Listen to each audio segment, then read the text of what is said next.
Welcome to a new edition of the Neon Jazz Interview Series with Hammond B.3 master and legend Tony Monaco. He began working in jazz clubs as a teenager in his native Columbus, Ohio. He was inspired by local organ gurus Hank Marr and Don Patterson.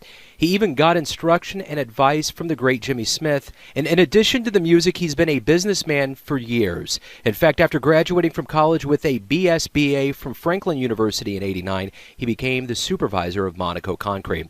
Over the years, he's been all over the place and with so many talented cats. He's also an instructor, and he's produced a series of instructional DVDs titled Playing Jazz Hammond. Tony is always dabbing in business, music, and staying cool. So please get to know him and dig this interview, my friends. Tony, hey, it's an honor and a pleasure to speak with you. I love your jazz bio, and I'm looking forward to speaking with you. Oh, thanks, Joe. I do too. So let me go ahead and start off here and ask you, you're always a busy guy. What has been going on lately?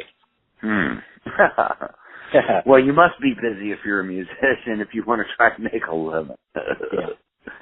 I teach. I tell you what I do. I take a business approach to a diversified portfolio, but under a manageable portfolio, so to speak. Because if you let anything get away from you, you know, your performance suffers, and that's what kind of gives you the license to do other things, right? So I always got to keep myself up as a performer first. Absolutely. You know, and then that keeps the name going around, you know, like producing new records and coming out with new stuff, and so that you keep attracting, you know. But I make my consistent living.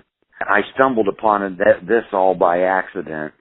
I teach online lessons to people all around the world, you know. Like I just got off the phone with Arkansas, but earlier this morning I don't know if I look at my schedule, I was all over the world, you know. And the internet allows me to do that with some, you know, a little bit of effort on learning computer programs and how to use it. I'm able to either hook up with a student in, you know, China and send MIDI data in real time and have a lesson in real time where they see my keyboard on top of their computer and I see them, and we talk and have a lesson and play this and play that, and it's all recorded. Beautiful. So it's even better than a live lesson because they can review it over and over. So I teach online students, and then I started a degree program at Hope College in Holland, Michigan. I don't know if you're familiar with that college. It's a little, you know, a reformist college out on the west coast of Michigan, opposite Chicago. Yeah. And this year, we've enrolled our first student that will graduate hopefully in 4 years, not only as a music major, but with emphasis on jazz organ as an instrument. And that has not existed ever. This is all new territory because I'm trying very hard to legitimize what it is that we do that everybody respects so highly, but yet doesn't give us the credit because there's no stuff out there to credit. So you always hear about organ players being like that another little group, you know. Sometimes the organ wasn't even accepted as a real jazz instrument, you know. Yeah. And so the organ, though, as a result, has become like its own little energy, you know. It's got its thing, you know, but it's small. Well, let's get into that a little bit about the Hammond B3. It is kind of one of those things like the vibraphone in jazz. It's kind of pigeonholed, but it's such a grand sound. Let me ask you this. What was it about your childhood that got you involved with the Hammond B3? I was 12 years old, and I was playing the accordion, and my dad had a little wedding band. And they had a four-piece band, a bass player, accordion player, a drummer, my dad, and then he was the drummer, and then a sax player, right? So when they decided they wanted to make a little bit more money, so the accordion player went out and bought a little organ, a Farfisa organ, so that they could let go of the bass player and split the money among three. So he went out and bought some Jimmy Smith records because he bought an organ, right? So he wanted to hear the organ music. And he bought some organ records, and he bought a couple of Jimmy Smith records that evidently wasn't his thing, right? Mm-hmm. So I was at the rehearsal when it was the three of them rehearsing as a trio, and at the end of the rehearsal, and I remember the sound of even that electric farfisa was cool, you know? It was different than an accordion sound for sure. He gave me this Jimmy Smith double album set, Jimmy Smith's Greatest Hits. And his exact words to me, I could still see his eyes when he handed me the record. He says, I don't like this kind of music, but you should check it out. Maybe you might like it. And that's all it took. And I went into my bedroom upstairs where I was playing 45s of the Beatles, you know, because we're talking late 60s here. Took off the little adapter and had to switch it over to 33. And the first song was the whole album side. It was called The Sermon. It was a 22-minute song. That was the first jazz song I ever heard in my life. I always heard mazurkas, polkas, everything. Italian upbringing. Yeah, sure. Man, before that track was halfway through, that was it. I was there. I'm there now. Never left it. Beautiful. Let me ask you this. What did you learn from Jimmy Smith? I know by osmosis you're going to learn a lot, but what did you learn about being a musician and being a person? Well, there's a couple things I learned that I'd like to be like, and there's a couple things I learned that I didn't want to be like, right?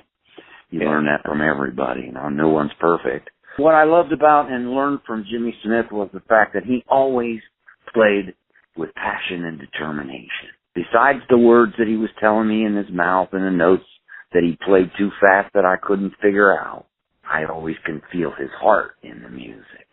And Jimmy had a special heart for playing music.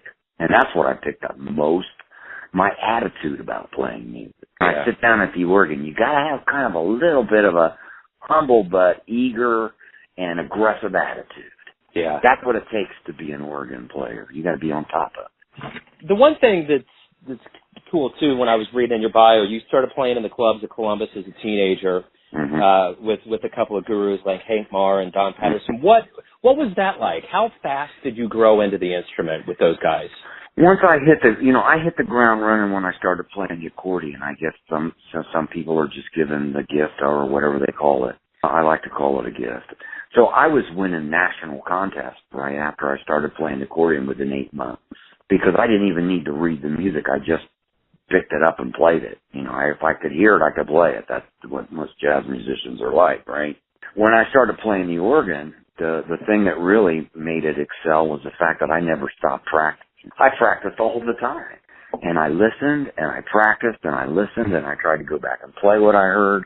My father bought me an instrument when I was 13, which was an interesting instrument.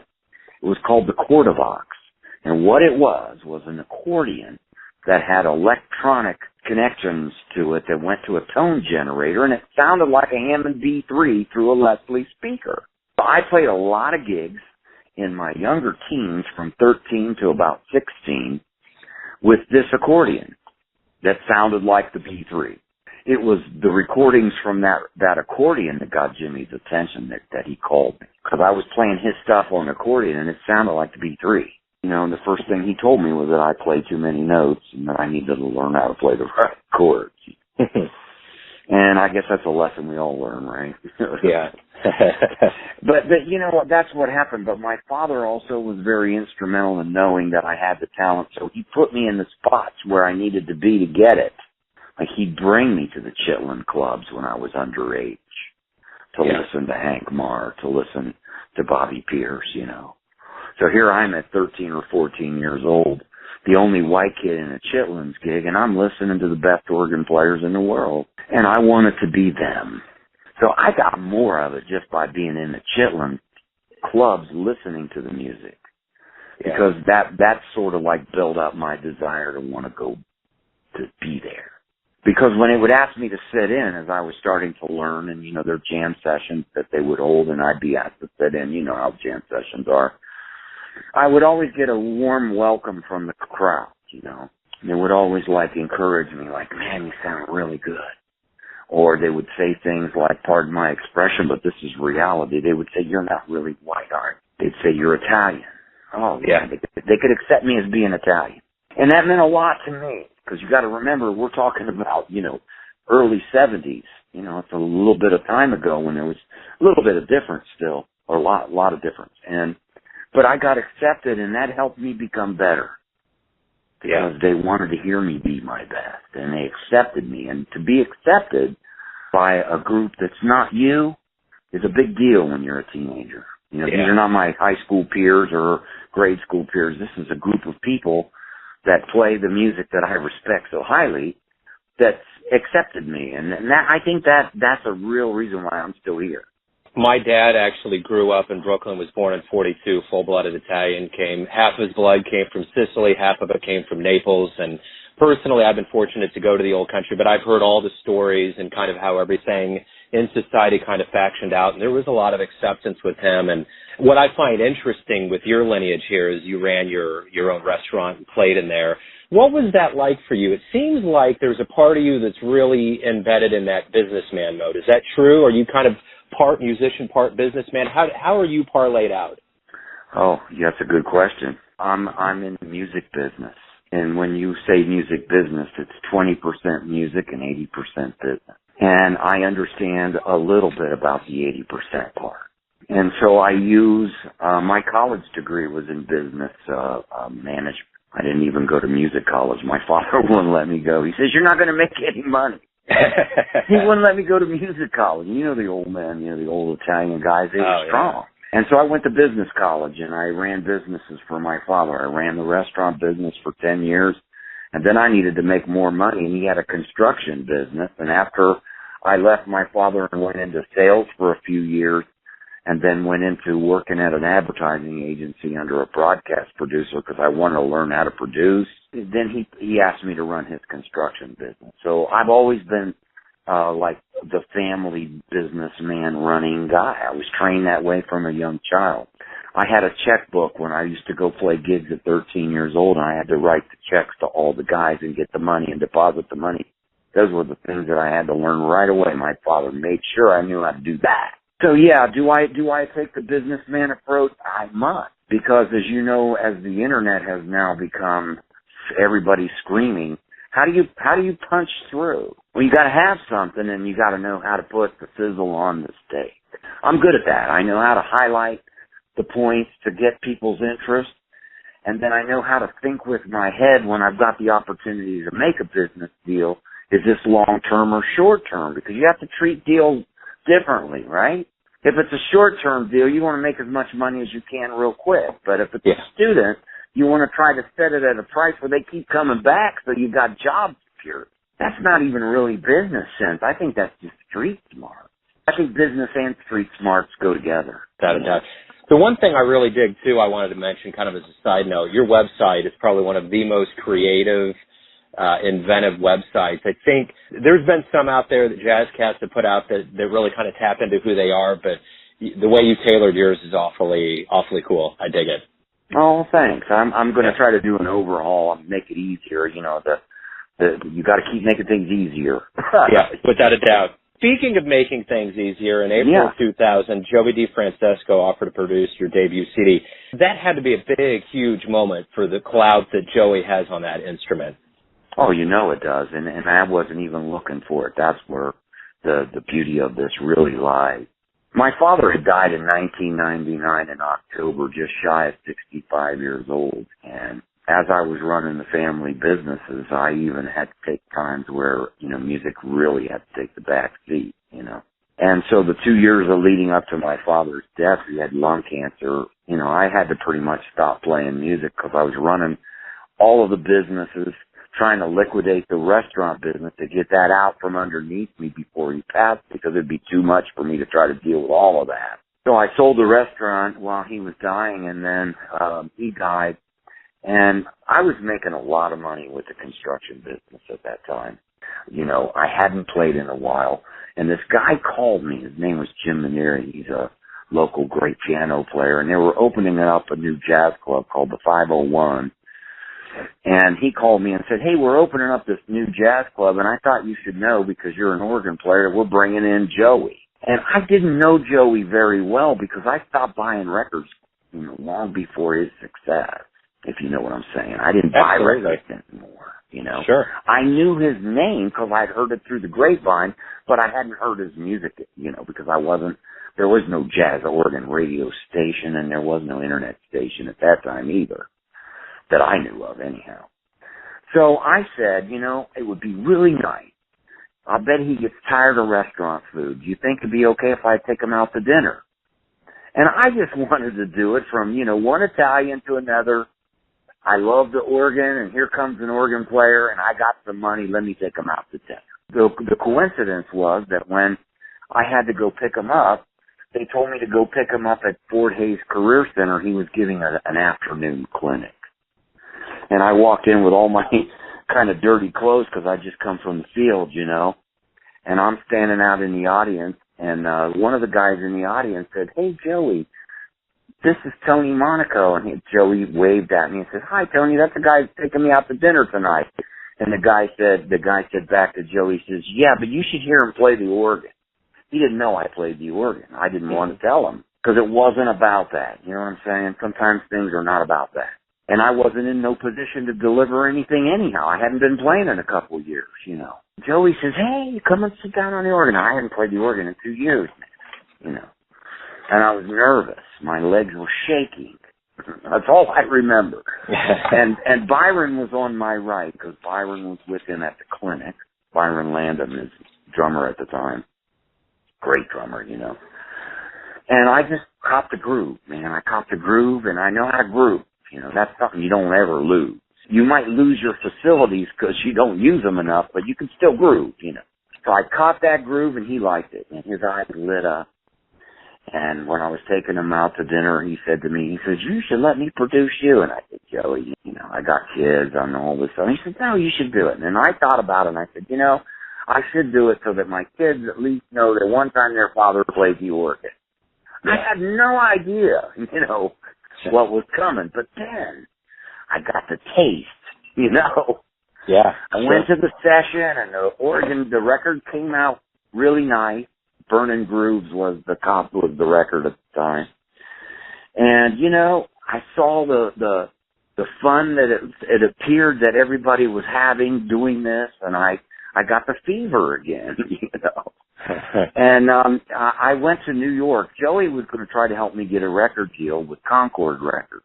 But, you know, at the time, back then, Concord was even disassembling small jazz projects, you know. They were all getting away from that. So I went to New York at the IAJE convention. And I went with this record in my hand that I put on my salesman shoes. And I went through that, I call it the bullpit. Have you ever been to those old IAG conventions? I have not. Well, you know, they're supposed to be about education, but in the middle of the convention, they have this, like, place where vendors go. And so that's where you find, you know, schools trying to sell to students that want to pick up a degree, you know, or record labels trying to fish or find artists, or agents trying to find, you know, there's a place that you can meet in the industry, you know. And I'm good at that because I've been in sales a long time. I know how to quickly, you know, get the people that are important and know how to follow through. And I met these really cool guys in Phoenix, Arizona with Summit Records. They were real, you know. Yeah, sure, absolutely. They didn't give me the feeling like, because you know in this music business, Giuseppe, there's a lot of shadiness too. It's not all 100% straight business out there. Summit guys, they were just like Midwest guys.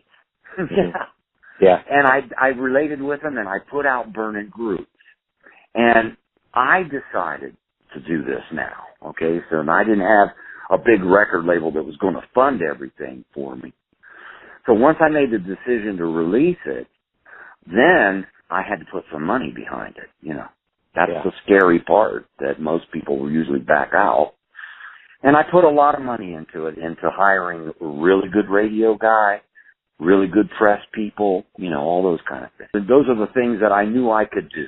You know what I mean? Control things that I met people in the industry at these conventions. This is the best radio guy. These are the great press people. I put all these teams together.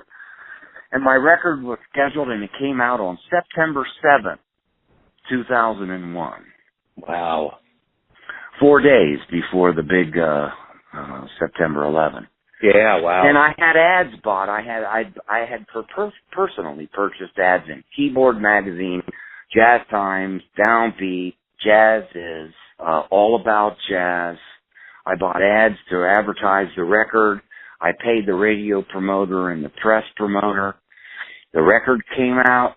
I was really excited, and then September 11th happened, and everything I had purchased that you can't get your money back basically got pushed to the side as the news was about bombings and terrorism for months. Wow. So the record label knew that I put about 20, 30 grand into that project, and, they including going to record and paying the guys and all that stuff. That's a lot of money. That's not small pocket change even today, Sure. So the record label guy called me and he says, Tony, man, you deserve more than this. You got to put another one out. So I just did a little session for this guy named Eric Niemeyer. He was the Jazz Improv magazine guy. Do you remember that magazine, Jazz Improv? Yep, absolutely. He hired Mark Elf and a couple of other people, Donnie McCaslin, and, Johnny was coming up at the time. And so I did this session. So I thought about, geez, maybe I should call some of the cats I just recorded with. So I called Donnie. And Donnie said, yes, I'll do it. So I wrote some charts. He brought Kenny Rampton, this trumpet player that used to play with McGriff. And I used a trombone player that was having some success of her own from Columbus named Sarah Morrow. I put those three together and I wrote some charts, and I came out with my second record called Master Chops T, which was a more produced kind of record. And once again, I put 20 grand in that. It hit. Still, if you go to listen to XM radio, they play our version of So May It Secretly Begin, not more than probably the other version. Yeah. What's his name? Pat Metheny's tune? Yeah, sure. So it's on, I recorded that version, a version on Master Chops T, and it still gets played all the time on XM radio. Isn't that weird? Yeah, that's wild. You never know, right? Yeah, so anyhow, that record helped get myself out again, and I started getting some really good reviews, and then, the history is I keep putting out records, and that keeps my name. It's time to put out another one, It's hard, though, because you've got to invest in your own self today. That's the one thing I wanted to ask you. When you look down the road of your career, you've been a businessman, you're a music man. How do you feel about your career up to this point? The albums you released, you've played with a lot of really heavy hitters like Matt Wilson and Harvey Mason and, Lewis Nash and all kinds of people. How do you feel about your career in music? I don't think I'll ever be satisfied with what I could do musically. I want to do some new things. But I can't complain. It's been, and it continues to be. Like tomorrow, I'll be playing in New Orleans with Stanton Moore and Fareed Haq. Those aren't big names, And then I'll be playing the following week with Harvey in Virginia.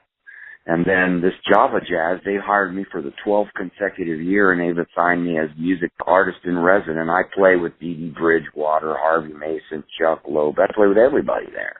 And those help get me experiences. That's how I got the gig with Pat.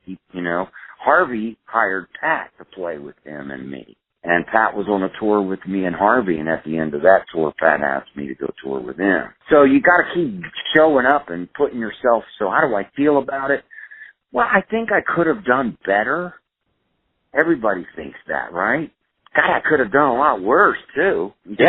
Yeah, without a doubt. So I make a living. I'm not broke. So I don't think I'm being foolish. I don't make like I used to make when I had the construction business. That's a whole different thing. But I don't know that I want that headache anymore, to be honest with you. Sure, without a doubt. Well, your music has moved a lot of people over the years. What's one of the nicest things that a fan has ever said to you about your music? I don't know that I can pinpoint any one particular thing at the moment, but I know that my fans give me the strength to carry on, and they love me, and I love them.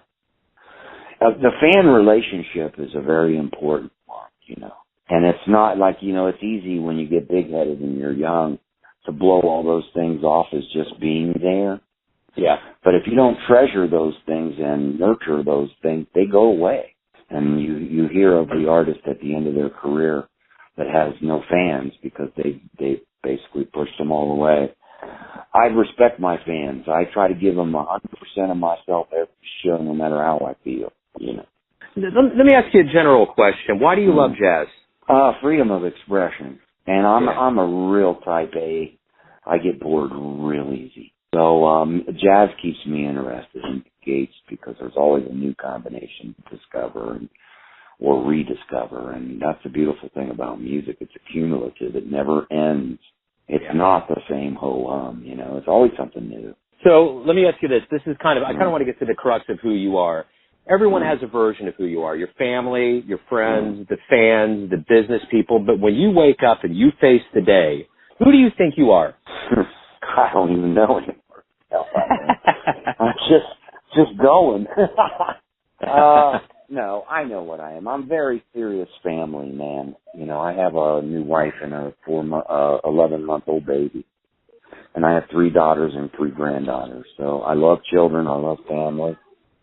I love to work really hard. I like to feel like I earned my way. That's who I am. I just work really hard. Without a doubt. And I love the music. Tony, thank you for opening up. Thank you for taking some time out and opening your world up for me. My listeners, I have no doubt, are going to love listening to what you have to say and your music. So I appreciate it. Well, you're welcome, but I also want to add to that work really hard. That also means, like, you know, I got this gig coming up tomorrow and Saturday with some pretty big heavy hitters in New Orleans during this convention. That means a lot to me. Yeah. So yesterday morning and this morning when I woke up, I played for 2 hours before I did anything, and that's part of work, you know, practicing and, you know, and then I get on my online. I've just taught 5 students today, and you know, it's been a successful day, and it isn't over. And the problem is when you're a full-time musician, you never really clock out. Even when you're clocked out, you're checking Facebook to see what's going on, what's happening, who's talking about you, is there anything you need to fix, you know, any fires you need to put out. So when you're in a sole proprietor business like this that never quits, you never quit. And that's the hardest part about being a full-time musician is knowing when to punch out. That's the hardest one for me. I sometimes overexhaust just because I don't know when to punch out. That's the hardest part about it. But the reward is this interview, meeting you, having a chance to talk to some people. You know, it's great. Yeah, absolutely. There's always some sort of payoff for sure. Well, Tony, thanks for giving me this opportunity, Joe. Oh, man, it's an honor. I've been looking forward to it. I know we connected some months back, and I definitely wanted to make sure we reconnected.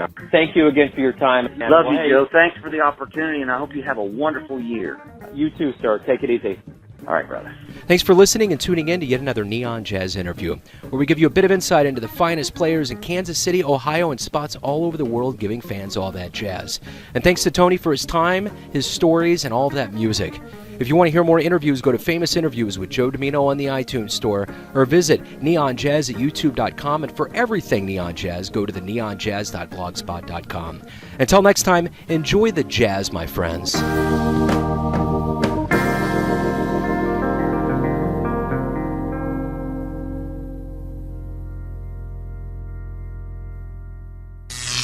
Neon Jazz.